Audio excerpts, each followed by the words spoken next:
요한복음 2장 1절로 11절 한 목소리로 같이 읽습니다. 사흘째 되던 날 갈릴리 가나에 혼례가 있어 예수의 어머니도 거기 계시고 예수와 그 제자들도 혼례의 청함을 받았더니 포도주가 떨어진지라. 예수의 어머니가 예수에게 이르되 저들에게 포도주가 없다 하니 예수께서 이르시되 여자여 나와 무슨 상관이 있나이까? 내 때가 아직 이르지 아니하였나이다. 그의 어머니가 하인들에게 이르되 너희에게 무슨 말씀을 하시든지 그대로 하라 하니라. 거기에 유대인의 정결 예식을 따라 두세 통 드는 돌 항아리 6이 놓였는지라. 예수께서 그들에게 이르시되 항아리에 물을 채우라 하신즉 아귀까지 채우니 이제는 떠서 연회장에게 갖다 주라 하심에 갖다 주었더니 연회장은 물로 된 포도주를 맛보고도 어디서 났는지 알지 못하되 물 떠온 하인들은 알더라. 연회장이 신랑을 불러 말하되 사람마다 먼저 좋은 포도주를 내고 취한 후에 낮은 것을 내거늘 그대는 지금까지 좋은 포도주를 두었도다 하니라.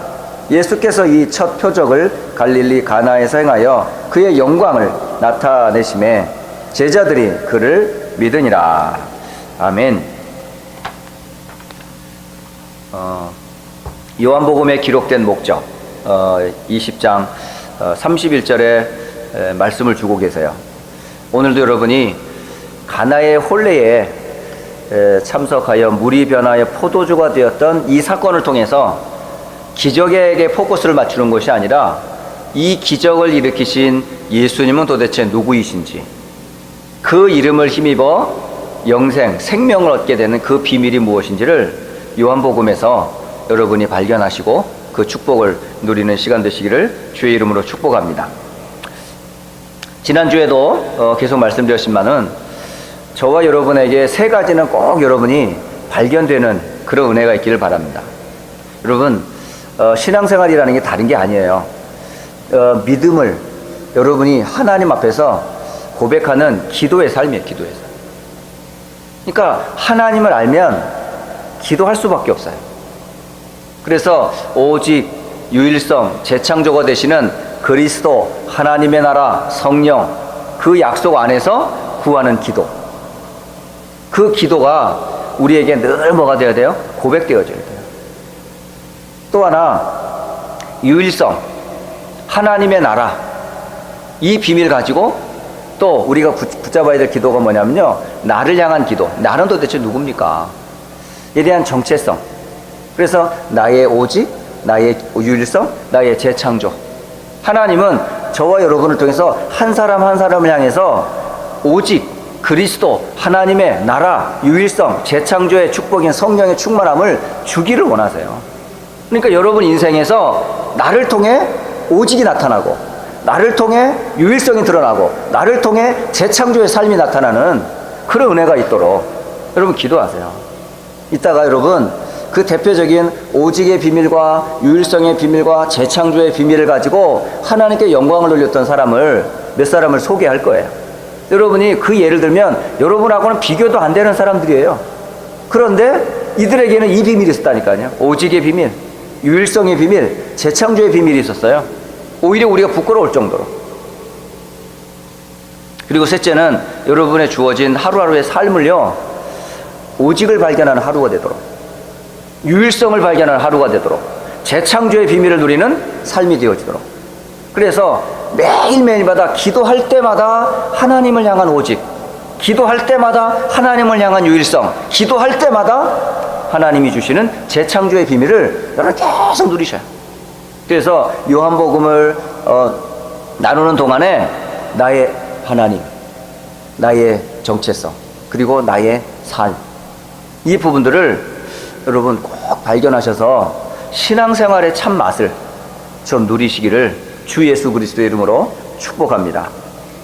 오늘 가나의 혼인잔치에 오신 이유, 곧 예수님이 가나의 혼인잔치에 오신 그 이유를 오늘 말씀을 나누도록 하겠습니다. 모든 문제의 시작은 가정에서 시작돼요. 가정이 사실은요, 하나님이 세운 집이거든요. 그런데 그 세운 그 가정이 오히려 축복의 본실이 아니고 문제의 사실은 터가 되어서 많은 사람들이 상처가 어디서 다 일어나냐면 가정에서 일어나고 있어요.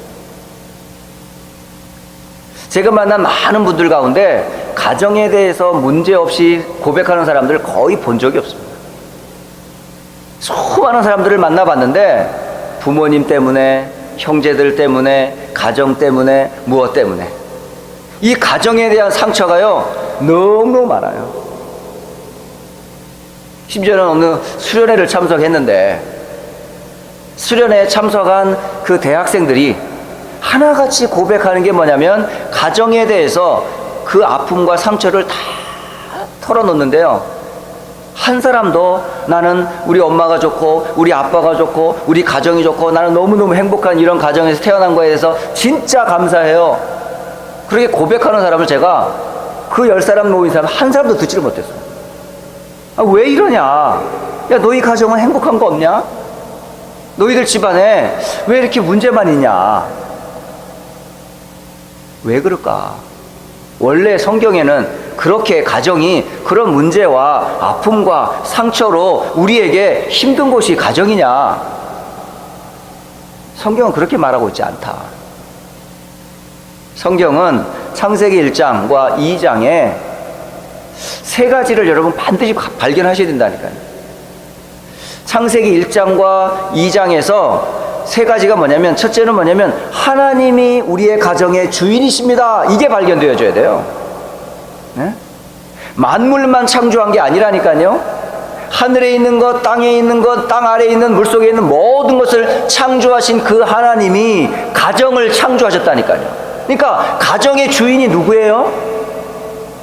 아빠도 아니고 엄마도 아니고 우리도 아니에요. 가정의 주인은 누구다? 하나님. 그러면 그 하나님이 주신 말씀을 그 가정에 뭐로 삼아야 돼요? 기준으로 삼아야 돼요. 그러니까 가정의 주인이 누구다? 하나님이에요. 하나님. 하나님이 남자를 지으셨어요. 하나님이 여자를 만드셨어요. 하나님이 그 가정에 자녀를 주셨어요. 결국은 하나님이 주신 거예요. 남자도 하나님이 만드시고 여자도 하나님이 만드시고 자녀들도 생육하여 번성하여 하나님이 언약의 후손들을 낳으라고 가정을 주셨다니까요. 그러니까 그 가정에서 가장 붙잡아야 될 게 뭘까요? 하나님이 누구시며 하나님이 주신 말씀이 무엇인가. 이게 가정의 가장 중요한 약속입니다. 여러분, 여러분 개개인들마다 가정을 향한 하나님의 메시지를 여러분 잡으셔야 돼요. 엄마가 붙잡아야 될 하나님의 말씀, 아빠가 붙잡아야 될 하나님의 말씀, 우리 자녀들이 붙잡아야 될 하나님의 말씀, 우리의 가정을 통해서 이루실 하나님의 오직 유일성, 재창조의 약속을 반드시 붙잡아야 된다니까요. 그러면 아담과 하와의 가정이 붙잡아야 될 오직 유일성, 재창조는 무엇일까요? 다 하나예요. 하나. 동산에 있는 모든 나무의 실과는 다 먹을 수 있다. 하지만 한 가지, 선과 악을 알게 하는 나무의 열매는 절대 먹지 말아라. 이게 그 가정에 주신 오직의 말씀이에요. 그 가정이 유일하게 붙잡아야 될 언약의 말씀이에요. 그 가정이 반드시 붙잡아야 될 재창조의 축복의 비밀이 바로 창세기 1장과 2장에는 하나님과 그 하나님의 말씀, 이게 바로 창세기 1장 2장에 나타난 가정의 메시지였어요. 그 안에서 남편의 정체성, 그 안에서 아내의 정체성, 그 안에서 우리 후대의 정체성이 발견되는 거예요. 그러니까 하나님과 그 언약 안에서 나, 하나님과 그 약속 속에서 자녀, 그 하나님과 그 약속 속에서 우리의 가정, 이렇게 만드셔야죠. 그때에 하나님께서는 창세기 2장 15절을 보니까 에덴 동산을 다스리며 지키게 하셨다 이 말이에요. 그게 삶이었거든요. 결국 에덴 동산을 하나님께서 다 맡기셨어요. 맡긴 그 에덴 동산을 뭐 하셨어요? 다스리도록, 그리고 지키도록. 그게 바로 가정을 향한 하나님의 메시지였다니까요. 그래서 가정은 주인이 누군지 분명히 아셔야 돼요. 하나님이 창조하셨어요. 그리고 그 창조된 피조물이 남편, 아내, 자녀들이에요. 그리고 그 가정을 통해 하나님의 삶을, 에덴 동산을 다스리며 지키도록 지으셨다니까요. 이 사실을 분명히 알고 계셔야 돼요. 그런데 이 약속을 다 잃어버린 사건이 생겼어요. 하나님을 잃어버리고 약속이 깨지는 시간. 그리고 내가 누구인지 남편과 아내와 자식의 정체성이 완전히 뭉그러지는 그런 시간. 그리고 삶이 다 어그러지는 고통의 시간이 오게 되었는데, 그게 바로 창세기 3장 1절로 6절에 나왔어요. 바로 가정의 문제가 여기서 시작되는 거예요. 남편의 문제가 아닙니다. 아내의 문제가 아닙니다. 자녀의 문제가 아닙니다. 누구의 문제가 아니라 이 가정에 언약이 놓친 게 가정이 진짜 문제라니까요. 그 언약을 누가 지금 가정에서 약속을 빼뜨리려고 하는지 아십니까, 여러분? 존재가 있어요. 엄마가 붙잡아야 될 그 약속을, 아빠가 붙잡아야 될 그 약속을, 자녀들이 붙잡아야 될 그 약속 하나를 깨뜨리려고 지금도 호시탐탐 노리는 존재가 있습니다. 그게 누구지요? 여러분, 마귀라는 존재를 반드시 알아야 돼요. 가정을 파괴하는 주범이 누군지 아세요? 경제 문제 아닙니다. 성격 문제 아닙니다. 삶의 문제 아닙니다. 아니에요. 가정을 깨뜨리는 주범이 누군지 아세요? 그게 바로 마귀예요, 마귀. 창세기 3장 1절에 보면 여호와의 지으신 짐승 중에, 들짐승 중에 누가 가장 간교했더라? 뱀이 가장 간교했더라. 바로 이 뱀, 곧 누구죠? 옛뱀, 마귀, 타락한 천사. 이 천사가 타락하여 이 뱀을 이용하여 그 가정의 언약을 깨뜨리려고 들어왔다. 그리고 하나님이 금하신 선과 악을 알게 하는 나무의 열매를 절대로 먹지 마라. 먹는 날에는 반드시 죽는다. 라는 이 말씀을 어떻게 했어요? 놓치게 만들었다. 네가 이것을 먹는 날에는 내 눈이 밝아 하나님처럼 될 거다. 선과 악을 알게 하는 하나님처럼 된다란 말이에요. 지금 하나님의 말씀과 마귀의 말이 비슷한 것 같죠? 근데 결과는 어땠습니까? 하나님 주신 2장 16절, 17절의 말씀을 붙잡을 때는 하나님과 개인과 가정과 후대와 삶이 어땠어요? 완벽한 하나님의 축복 속에 있었어요. 그러나 마귀가 속이는 그 말에 유혹을 당한 그 순간부터 뭐가 임했어요? 하나님 말씀이 사라져 버렸어요. 곧 말씀을 버리는 것은 하나님을 버리는 거거든요. 그 말씀을 버린 결과로, 하나님의 약속을 놓친 결과로 어떻게 돼요? 개인이 누군지를 몰라요. 아빠와 엄마와 자녀들이 내가 누구인지를 몰라버리는 거예요. 그리고 결국은 삶은 어떻게 되죠? 다 무너져 버렸어요. 그 결과로 창세기 보면은 이런 말씀이 있어요. 창세기 3장 1절로 6절 사이에는 그 기록됐잖아요. 하나님의 말씀을 놓치고 누구의 말을 들었어요? 사단의 말을 들었어요. 그리고 아담과 하와가 하나님 지은 정체성이 어떻게 됐어요? 전부 뭘로 바뀌었습니까? 죄인으로 정체성이 완전히 바뀌어졌어요. 그리고 삶은 어떻게 됐습니까? 에덴 동산을 다스리고 지키라고 했던 그 축복과 삶을 이 사람들은 어떻게 했어요? 아담과 하와는 땅의 엉겅퀴와 온갖 잡초들로 인해서 그 에덴 동산을 지키기도커녕 오히려 쫓겨났다니까요. 에덴 동산에 쫓겨나서 땀의 수고를 내고 해산하는 고통을 받으며 또 남편을 사모하고 남편은 아내를 다스리는 그런 문제가 생겼어요. 그거를 보고 자란 아이들은 하나님을 몰라요. 언약이 없어요. 아빠가 엄마를 폭압하는 모습을 봐요. 엄마는 아빠를 사모하는 모습을 봐요. 그러면서 고통과 노동과 수고하는 모습을 보면서 세상 가정에 대해서 상처가 없을 수가 없죠. 그러니까 가정의 상처가 당연히 있게 돼 있다니까요, 이 땅에 사는 동안에. 그리고 창세기 6장에는 똑같습니다, 가정. 창세기 6장에는 그때 노아 시대의 사람들, 역시 뭐죠? 하나님의 사람들이 사람의 딸들의 아름다움을 보고 자기들의 아내를 삼는지라. 기준이 뭐예요? 하나님만 아니에요. 하나님 말씀 아니에요. 뭐지요? 자기들의 기준이에요. 자기가 보기 좋아하는 자들로 아내를 삼는지라. 그러니까 기준이 뭐예요? 내 기준에 맞으면 살고 내 기준에 안 맞으면 아니었던 거죠. 그래서 그 기준에 맞추어서 자녀를 낳아요. 그 자녀들이 고대의 용사였더라. 성경에는 그 용사의 배경이 누구라고 그래요? 네피림이라고 합니다. 바로 세상의 임금, 곧 마귀에게 잡힌 그런 세상 기준을 따라 자녀들이 계속 살아가는 거예요. 그런데 놀라운 거는 네피림 족속을 또 다른 말로 뭐냐면 거대하고 난폭한 사람들이라고 표현을 해요.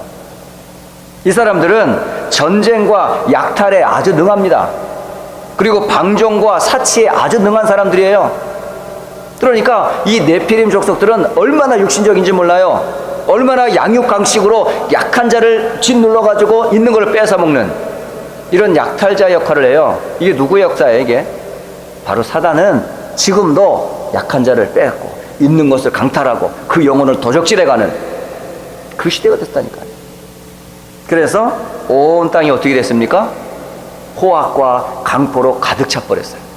삶이 제대로 온전할 수가 없어요. 뭘 놓쳤기에?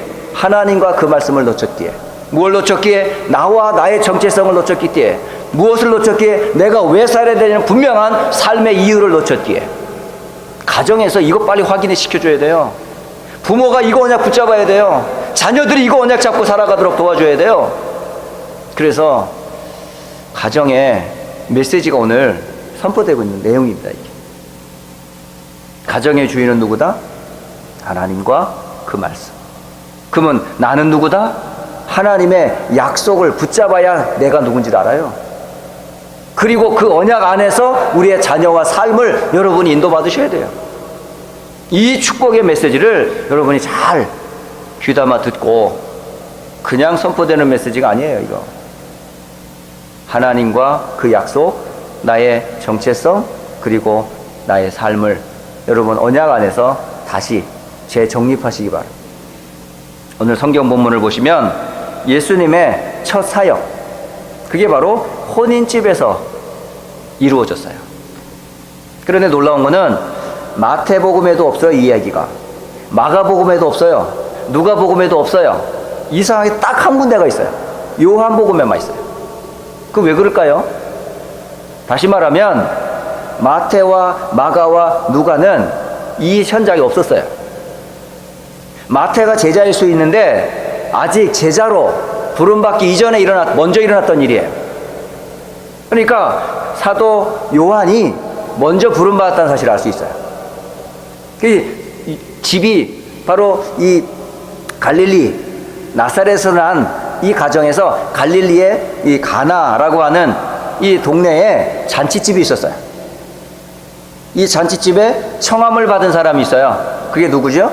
여기에 보면 예수의 어머니라고 말해요.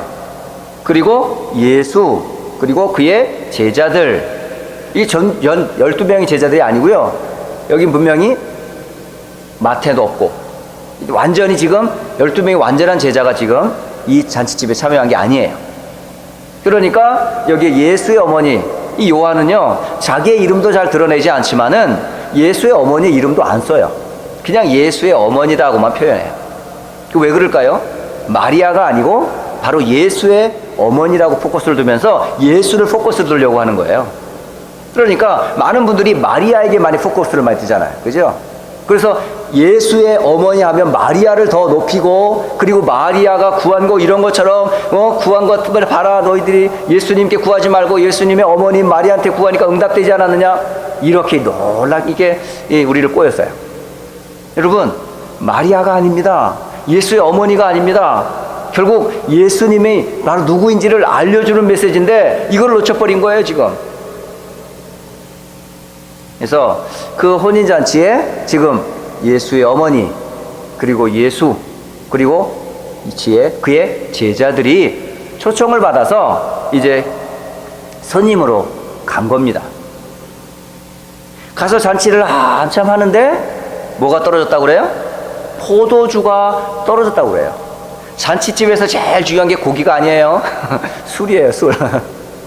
잔치집에 제일 흥을 돋구는 게 뭐냐면 술이거든요. 여러분, 술 없으면 술집에, 아니, 잔치집에 술 없는 데 없어요. 다 있어요. 어느 잔치집에 가보세요. 음료수 있어요. 반찬 다 있어요. 근데 그거 다 안주예요. 다 중요한 거 뭐냐면 술이 메인이라고요. 그러니까 그만큼 가장 중요한 이 포도주가 떨어져 버렸어요.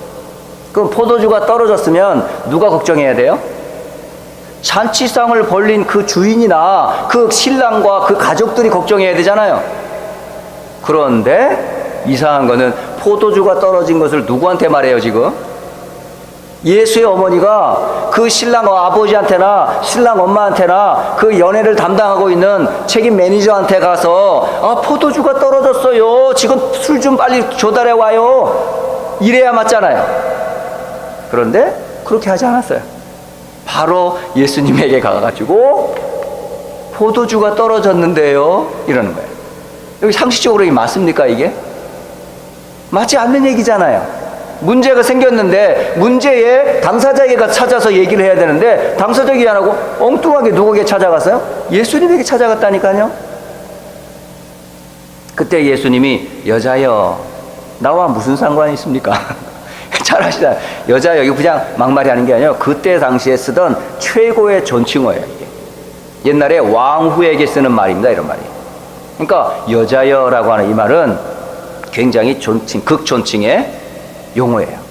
그래서 그 어머니를 이렇게 높이면서 얘기를 했다고요. 나와 무슨 상관이 있습니까? 아직 나는 때가 되지 않았습니다. 그런데 불구하고 마리아는, 여기 예수의 어머니는 그 옆에 있는 하인들에게 5절에 보면 그의 어머니가 하인들에게 이르되 너희에게 무슨 말씀을 하시든지 그대로 해라. 아니 예수님이 하겠다는 말도 안 했는데 바로 그냥 그가 하라는 대로만 해 라고 하인들에게 말을 해요. 이게 어떤 걸까요? 그 예수가 어떤 분인지를 이 마리아 예수를 알았던 거예요.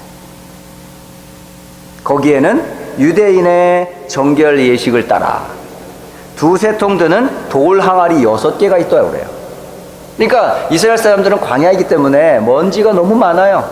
그래서 집에 들어오기 전에는 반드시 뭘 해야 돼요? 손과 발을 씻어야 돼요. 그 손과 발을 씻는 항아리가 집 앞에 항상 있었어요. 거기에 6개의 돌 항아리가 놓여 있었더라. 그렇게 돼 있어요. 근데 여기 두세 통이라는 등은 뭐냐면 우리 개수로 말하면 약 20갤론에서 30갤론이 들어가는 통이에요. 리터로 말하면 한 75리터에서 115리터가 되는 그런 통이에요. 그런 통이 6개가 놓여 있었어요. 그런데 거기에다가 예수님이 뭐라고 말해요? 하인들에게 물을 갖다가 부어라 이러는 거예요. 시키는 대로 했어요, 안 했어요? 하인들은 했어요. 물을 갖다 부었어요. 그리고 하인들에게 또 말씀하셨어요. 떠다가 갖다 주어라 하고 그 물을 떠다가 갖다 주었어요. 그 떠다 준 그 물을 맛본 사람이 누구냐? 그 연회를 담당하고 있는 연회장, 그 잔치의 연회를 담당하는 책임자가 그 맛을 본 거예요. 맛을 보고 나니까 놀라는 거 있죠. 참 신기하네. 보통 잔치집에 가보면 이 사람이 잔치집을 전문가니까 많은 잔치를 했을 거 아니겠어요? 그러니까 보통 집들은 좋은 포도주를 앞에 내고 사람들이 이제 해롱해롱 이제 취해가지고 서로 주거니 받거니 이제 혀가 꼬이고 막 할 때는 이게 술 맛을 감각을 잃어버려요. 그러면 이제 그때부터 뭘 먹어 이제 질이 낮은 포도주를 먹어도 알 수가 없어. 그런 식으로 질의 정도를 처음에는 막 고급 포도주를 냈더니 뒤에 가서는 안 좋은 포도주를 딱 내는 게 보통 잔치집의 습관과 같은 전례 간습이거든요. 그런데 이 집은 처음에 온 포도주보다 나중에 온 포도주 어때요? 더 좋은 거야. 어떻게 이럴 수가 있냐고 놀래네요. 그런데 이 포도주가 물이라는 걸 연회장은 몰라요. 잔치 끝날 때까지 이 포도주는 끊어졌을까요? 안 끊어졌을까요? 계속 되었어요. 그 사실을 통해서 우리에게 주는 메시지는 뭘까요? 이거를 확인하라는 거예요. 물이 포도주가 됐다는 게 아니고 지금 모자란 포도주가 채워졌다는 말이 아니고 이 메시지를 통해서 우리에게 주시는 하나님의 음성을 여러분이 들으셔야 돼요. 11절에 이 사건의 메시지를 주십니다. 예수께서 이 첫 표적을 갈릴리 가나에서 행하여 그의 영광을 나타내심에 제자들이 그를 믿으니라. 결국은 바로 이 포도주 사건을 통해서 무엇을 알려주시는 거죠 지금? 예수가 누구라는 걸 알려줘요? 예수는 바로 하나님이시다는 걸 알려주는 거예요. 사람은 절대 물을 포도주로 바꿀 수가 없어요. 그러니까 결국은 자연 창조물을 이렇게 바꿀 수 있는 건 누구밖에 없어요? 창조주밖에 할 수 없는 거예요. 그러니까 예수님은 바로 누구다는 걸 알려준 거예요. 예수님은 창조주 하나님이심을 알려주는 얘기야 이게. 그래서 요한복음 1장에 예수는 말씀이요, 예수는 하나님이요, 예수는 창조주요, 예수는 생명이요, 예수는 빛이요, 예수는 은혜와 진리가 충만한 아버지의 독생자시에요. 그분이 육신을 입고 이 땅에 오셨어요. 그 예수님은 누굽니까? 저와 여러분의 창조주이십니다. 이걸 반드시 기억하셔야 돼요. 가정에서 이게 고백되어져야 돼요. 나의 지은이가 하나님이시다. 바로 너를 자녀들에게 가르쳐 주세요. 내가 너를 낳았을 뿐 너는 하나님의 자녀고 하나님이 널 지으셨어. 너의 책임자는 하나님이야. 분명히 하셔야 돼요. 여러분이 책임지지 않아도 돼요. 하나님이 책임져요. 하나님이 책임지는 일에 여러분이 뭐 하면 돼요? 하나님이 원하는 일에 말씀하신 대로 행하면 돼요. 하인들이 그가 시키는 대로 해라 했단 말이에요. 그럼 여러분 뭘 하면 돼요? 그가 하는 말씀을 잘 경청하면 돼요. 모르잖아요? 물어보세요. 예수님, 우리의 가정에 문제가 있습니다. 예수님, 우리의 자녀가 문제가 있습니다. 예수님, 우리의 삶에 경제에 문제가 있습니다. 이때에 여러분이 주인인 것처럼 막 행동하는 것이 아니고 이때에 여러분이 반드시 기억해야 돼요. 나의 주인이 누구지? 우리의 가정의 주인은 누구며 우리의 후대들의 주인은 누구지? 난 아닙니다. 하나님. 할 능력도 해도 안 됩니다. 하나님이 나의 주인이요, 하나님이 우리의 가정의 주인이요, 하나님이 우리의 자녀의 주인이십니다. 바로 이 사건을 말해주는 거예요. 예수는 도대체 누구시다? 창조주 하나님이심을 알려주는 거예요. 그뿐만 아니라 예수는 모자란 인생의 그리스도로 모든 답이 된다는 거예요. 그래서 예수는 바로 하나님이요, 예수님 바로 하나님의 아들이시요, 예수님 바로 누구라고요? 그리스도라는 사실을 알려주는 거예요. 근데 여기서 끝나는 게 아니에요. 예수를 그리스도로 하나님으로 믿는 자에게는 어떤 축복이 있습니까 여러분? 하나님의 자녀가 되는 축복이 있습니다. 여러분 누구예요? 하나님 자녀입니다. 이 자녀라는 말 보통 말이 아닙니다 여러분. 우리 너무 쉽게 말하고 하나님 자녀? 그 다음에 아무 힘이 없어. 하나님 자녀에 대한 자부심, 그에 대한 믿음, 그런 확신, 그런 백그라운드에 대한 어떤 든든함, 이게 있어야 되잖아요. 말로는 하나님 자녀인데 내 마음에는 든든함이 없어. 예수님의 이름을 안다고 하면서 내 속에는 믿음이 사라져 버렸어. 왜 그래요? 예수님이 창조주라면서요, 나의 주인이면서, 나의 그리스도시면서, 내 모든 문제 해결자요, 나의 아버지인데 그분이 무엇 책임을 안 지시겠냐고요. 우리에게 무엇을 원하세요? 믿음을 원하세요. 그 이름이 우리에게 구원만 줄 게 아니라 영원한 생명을 맛보게 하는 무리변화의 포도주가 되는 삶을 체험하게 한단 말이에요. 믿음이 얼마나 중요한지 아세요 여러분? 성지순례를 다녀온 한 분이 그 가나의 혼인잔치집이 지금 변하여 가나의 혼인잔치 기념교회가 거기 세워져 있답니다. 거기 기념교회가 있어요. 교회가 크게 세워져 있는데 그 앞에 안내문이 하나 써 있대요. 그 안내문에 뭐라고 써 있는지 아세요?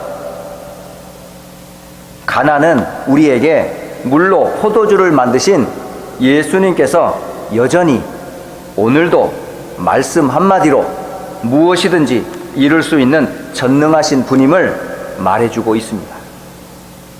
예수님은 슬픔을 기쁨으로, 거친 산악을 곧은 길로 만드시는 분이십니다. 우리의 문제와 필요를 주님께 가져가지 않겠습니까? 이렇게 써있다. 여러분, 단순히 이 사건은 가나의 혼인잔치의 사건을 이야기하는 게 아니라 지금도 이 말씀은 나와 우리의 가정과 우리의 후대와 우리의 삶의 주인이 누군지를 분명히 가르쳐주는 메시지예요. 결국 보면 기적은 언제 일어납니까 여러분? 이런 기적적인 삶은 언제 일어나죠? 계속되는 우리의 삶에 기적은 단회적인 사건으로 끝날 겁니까? 아니요. 계속되는 기적의 사건을 일으키는 사람들이 있어요. 그 사람들은 다른 사람들이 아니라 예수님이 손님인 사람은 절대 기적의 삶을 살 수 없어요. 예수님은 VIP로 귀빈으로 모시는 사람 역시 기적의 삶을 살 수 없어요. 누가 기적의 시간표와 응답을 누릴 수 있을까요? 그 사람이 바로 주인으로 모실 때. 그 대표적인 사람, 전 두 사람을 얘기하려고 합니다. 이 미국의 유명한 대통령보다 더 영향을 주는 사람이 있어요. 그게 바로 뭐냐면 찬송 작가, 바로 크로스비라고 하는 여인입니다. 이 크로스비는 어릴 때부터 눈이 멀어서 앞을 볼 수가 없어요. 그리고 거의 90년을 살면서 눈을 떠본 적이 없습니다. 이 사람. 그런데 그가 지은 찬송곡 수만 곡들이 지금 미국 사람들과 전 세계 사람들을 뭐해요? 영향을 줘요. 눈 못 보는 이분의 삶에는 누가 주인인 걸 분명히 알았거든요. 내가 눈을 뜨고 주님을 만나고 내가 눈을 감고 주님을 고백하는 것을 이분은 어떻게 했어요? 주인임을 분명히 고백한 사람. 바로 이분은 눈을 감고 하나님을 아는 사람, 눈을 감고 내가 누군지를 아는 사람, 눈을 감긴 나를 통해 하나님이 이 땅에서 무엇을 하려고 하는지를 신이 보여주었던 기적의 인생을 살았던 사람이 누구냐? 크로스비였어요. 여러분이 가지고 있는 찬송에는요 총 22개의 찬송가가 기록되어 있어요. 한번 나중에 한번 찾아보세요. 우리가 많이 불려지는 찬송곡들이 거의 다가 이 크로스비 여사가 지은 찬송입니다. 이분은 분명했어요. 뭐가 분명했어요? 하나님이 누구시며 예수 그리스도 안에서 내가 누군지를 분명히 알았다는 거죠. 또 한 사람은 여러분 한국에 유명한 시인 한 사람 있어요. 그게 누구죠? 장애인으로 평생 자기 몸도 제대로 가누지를 못해요. 뇌성마비로 태어나면서부터, 이분이 63년도에 태어나셨는데 태어나서 지금까지도 이분이요 몸 하나를 제대로 자기 마음대로 할 수 있는 게 없어요. 계속 목을 돌리고 계속 손을 벌거덩 치고 몸 하나를 제대로요 일으키고 할 수가 없어요. 이 뇌에 문제가 생겨가지고 온몸이 자기 마음대로 컨트롤 할 수가 없어요. 그렇게 태어난 한 아이가 그 얼마나 괴롭겠어요. 죽음을 생각하고 싶었고 자기는 인생을 마치고 싶었지만은 자기 목숨을 스스로 던질 만한 그런 몸도 안 돼요.